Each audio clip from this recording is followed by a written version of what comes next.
मेरा comment box में बहुत सारा लोगों का क्वेश्चन आ रहा है कि पारंपरिक म्यूचुअल फंड का जो लॉन्ग टर्म वाला जो फंड है, मेन जो फंड है उसका, वो भी मेरे पास है और उसके साथ साथ मेरे पास यूएस का जो नैस्डैक 100 फंड है या बाहर का कोई भी फंड है जो यूएस में निवेश करते हैं वो भी है। तो पोर्टफोलियो ओवरलैप हो सकता है।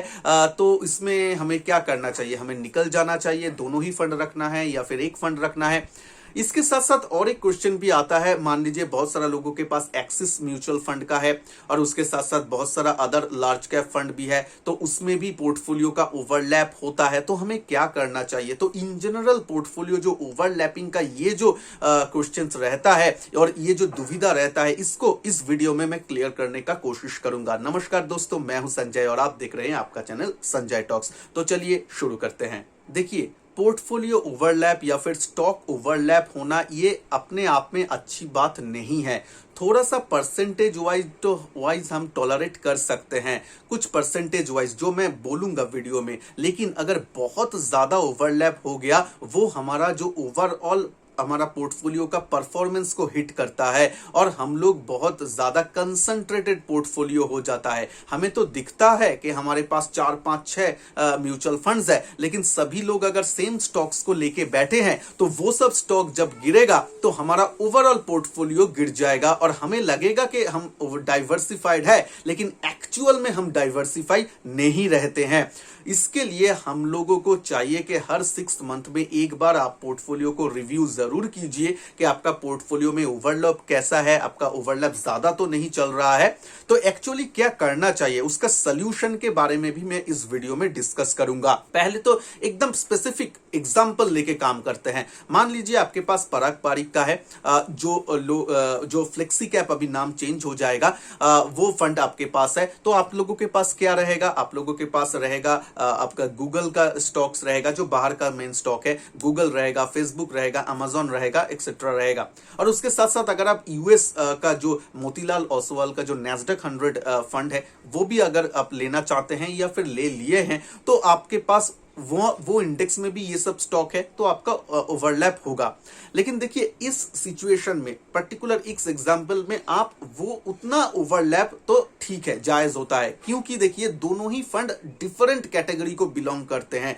डिफरेंट इसका मोटो है, क्योंकि पारंपरिक में आपका डोमेस्टिक स्टॉक्स भी है, लेकिन यूएस में सिर्फ ये 3-4 स्टॉक ही नहीं है, और भी ज्यादा यूएस का स्टॉक्स रहता है जो अपना पारंपरिक में नहीं है। लेकिन और एक एग्जांपल ले लेते हैं। मान लीजिए आपके पास एक्सिस ब्लू चिप फंड है और आपके पास मान लीजिए और एक फंड भी है, और 2-3 फंड है जो आप लार्ज कैप बेस्ड लिए हैं। और अगर आप लार्ज कैप बेस्ड में ये ज्यादा होता है, लार्ज और मिड कैप में, तो आपको देखेंगे कि टॉप जो 10 स्टॉक है वो सेम रहता है। ये देखिए, ये जो है ये सभी फंड में होता है। टॉप 10 स्टॉक कैसा है? रिलायंस रहेगा, एचडीएफसी बैंक, एचडीएफसी, उसके बाद आपका बजाज फिनांस, आपका भारती एयरटेल, इन्फोसिस, टीसीएस, ये सब वगैरह वगैरह, ये सब स्टॉक्स आपका रहता है। तो इसमें हम लोगों का प्रॉब्लम आ जाता है, तो हम क्या करेंगे? तो इसका एक देखिए सोल्यूशन तो एज सच के है नहीं कि एकदम पोर्टफोलियो ओवरलैप नहीं होगा, ऐसा बिल्कुल भी नहीं होता है।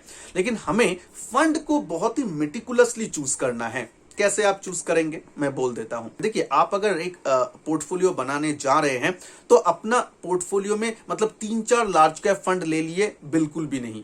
3-4 लार्ज कैप फंड भी है, उसके साथ एक index fund, Nifty 50 index fund भी ले लिए, ऐसा बिल्कुल भी मत कीजिए, क्योंकि वो आपको पोर्टफोलियो को कुछ वैल्यू प्रदान नहीं करेगा। तो आपको क्या करना है? एक मान लीजिए लार्ज कैप रखिए, एक आप लार्ज एंड मिड कैप वाला रखिए, एक आप मल्टी कैप रखिए, एक आप मिड कैप रखिए या फिर स्मॉल कैप रखिए, अपना हिसाब से। बस इतना ही। 5 स्टॉक का पोर्टफोलियो इनफ होता है, ज्यादा मत डाइवर्सिफाई कीजिए। 5 के बाद अगर होना है तो आप एक थीमेटिक जैसा ले सकते हैं। थीमेटिक मींस मैं आईटी फाईटी का बात नहीं कर रहा हूं, मैं बोल रहा हूं अगर बाहर का एक फंड लेना चाहते हैं, मान लीजिए जो नैस्डैक 100 एफओएफ है, या फिर आप एसएनपी ग्लोबल जो फंड है उसको आप लेना चाहते हैं, वो ले सकते हैं। अगर आप लोगों को ज्यादा मार्केट के बारे में नॉलेज है, आप लोग सेक्टर को समझते हैं, तो आप वो जो आईटी का सेक्टोरियल फंड है, फार्मा का रहता है, वो आप ले सकते हैं। लेकिन नए निवेशक जो हैं, जिन लोगों का उतना नॉलेज नहीं है मार्केट में, अभी जस्ट शुरू किए हैं, सीख रहे हैं, वो लोग सेक्टोरल फंड को अवॉइड कर सकते हैं। तो ऐसा 5 फंड्स लेने के बाद और एक दो आप ये टाइप का चीज ऐड कर सकते हैं जो आपका ओवरऑल पोर्टफोलियो में कुछ वैल्यू प्रदान करेगा। नहीं तो हर फंड जो अच्छा कर रहे हैं सभी को मैं लेते जाऊंगा और कैटेगरी नहीं देखूंगा, पोर्टफोलियो ओवरलैप नहीं देखूंगा, तो उससे कुछ बात नहीं बनता है।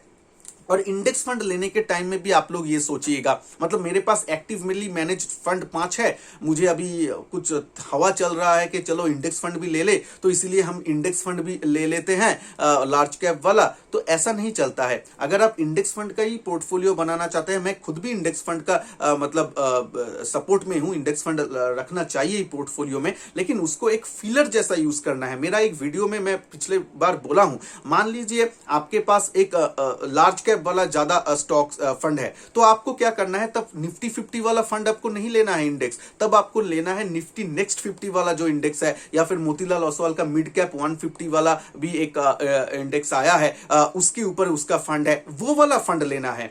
तो आपको प्ले करना है कौन सा इंडेक्स आपके लिए सूटेबल है। ऐसा ना हो जाए कि सब आप लार्ज कैप लेके टॉप 50 जो कंपनीज है सबको लेके बैठे हैं, आपका सभी म्यूचुअल फंड में वही स्टॉक्स है, तो आपका मुश्किल होगा। तो इसीलिए मैं जो बोला हूं, हर एक कैटेगरी से एक फंड या रख सकते हैं। और अब पोर्टफोलियो को थोड़ा सा स्टेबिलिटी चाहिए तो टॉप में 2 फंड अब रख सकते हैं जो लार्ज कैप में है, उसमें ओवरलैप रहेगा, ठीक है, रहने दीजिए, क्योंकि देखिए ओवरलैप रहने के बावजूद भी वो रेशियो को लेके फंड मैनेजर कुछ प्ले करता है, तो उस हिसाब से आपका जो फंड का परफॉर्मेंस चेंज होता है। उसके साथ साथ फंड एज अ होल उसमें से टॉप 50 या इक्विटी पोर्शन ही नहीं होता है। जब मार्केट डाउन टर्न आता है तब वो लोग इक्विटी से निकल के थोड़ा सा डेप्ट पोर्शन भी बढ़ाता है, थोड़ा सा कैश में आ जाता है, ये सब भी डायनामिक प्ले होता है। तो इसीलिए आप लोगों को सिर्फ और सिर्फ हमारा पोर्टफोलियो ओवरलैप ही देखना है, ऐसा बिल्कुल भी नहीं है। ओवरऑल फंड मैनेजर क्या कर रहा है, ओवरऑल फंड क्या कर रहा है, वो भी देखना है। तो लार्ज कैप में 2 फंड ठीक है, ऐसा नहीं है कि लार्ज कैप में आप 4 फंड ले लेंगे, ऐसा बिल्कुल भी नहीं है। मिड कैप में देखिए, मिड कैप में तो मिड और स्मॉल कैप में आपका ओवरलैप होने का चांसेस बहुत ज्यादा कम रहता है कंपैरेटिवली, क्योंकि यहाँ पे बहुत सारा डाइवर्सिफाइड, बहुत सारा ऑप्शंस रहता है, बहुत सारा स्टॉक्स का ऑप्शंस रहता है फंड मैनेजर के पास में, तो डिफरेंट लेता है। लेकिन उसके बावजूद भी आप 1 या 2 मिड कैप रख सकते हैं। ऐसा नहीं कि 4-5 आप मिड कैप ले लिए कैटेगरी में, ऐसा बिल्कुल भी मत कीजिए। स्मार्टली अपना पोर्टफोलियो को बनाइए। इसीलिए 6 मंथ वाइज आपका पोर्टफोलियो को फिर से देखना, रिविजिट करना बहुत जरूरी होता है। आप उसमें क्या कीजिए, आपका अपना फंड का जो फैक्ट शीट आता है, आपका ईमेल में भी आता होगा, वो देख लीजिए कौन सा टॉप स्टॉक्स है, कौन सा टॉप 10 या टॉप 20 का कौन सा स्टॉक्स वो लोग लेके बैठा है, और देखिए कितना परसेंटेज ओवरलैप है। अगर कुछ परसेंटेज ओवरलैप है, 20-30% ओवरलैप है, तो ठीक है, मतलब ऐसा भी नहीं है कि आप बिल्कुल ओवरलैप नहीं रहेगा। लेकिन मैं जो बोला, ज्यादा फंड लेके सेम कैटेगरी में मत बैठिए। और मैं एक एग्जांपल देता हूं, मान लीजिए मैं बहुत सारा लोगों का जो क्वेश्चन आता है पोर्टफोलियो में देखता हूं, एक्सिस म्यूचुअल फंड का ही 3-4 फंड लेके बैठे हैं, एसबीआई का ही 3-4 फंड लेके बैठे हैं, या फिर डिफरेंट एएमसी का 3-4 फंड लेके बैठे हैं। ऐसा बिल्कुल भी नहीं करना चाहिए।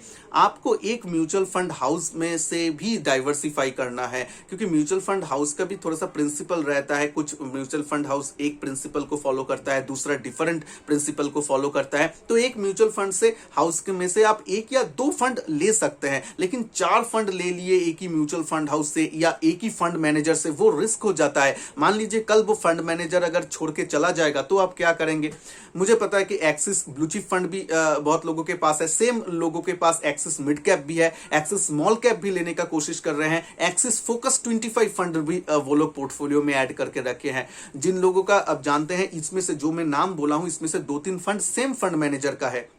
अगर वो कल फंड हाउस चेंज कर लेते हैं तो आप लोग क्या करेंगे, 3-4 फंड आपका रिस्क में आ जाएगा, और 4-5 फंड एक ही फंड हाउस से आप लोग मत लीजिए, मैक्सिमम 2 रख सकते हैं, ठीक है, उससे ज्यादा मत रखिए। और वीडियो को अच्छा लगे तो लाइक जरूर कीजिएगा, इससे मुझे थोड़ा सा मोटिवेशन मिलता है, ताकि आप लोगों के तरफ से आपका जो जेन्युइन प्रॉब्लम है उसके ऊपर मैं कुछ वीडियो बना सकूं। तो वीडियो को लाइक शेयर जरूर कीजिएगा। चैनल में नए हैं तो चैनल को सब्सक्राइब करके बेल आइकन को जरूर क्लिक कर देना, ताकि मैं जब भी न्यू वीडियो अपलोड करूं वो आप लोगों के पास पहुंच जाए। तो चलिए मिलते हैं नेक्स्ट वीडियो में, तब तक के लिए खुश रहिए। जय हिंद, वंदे मातरम।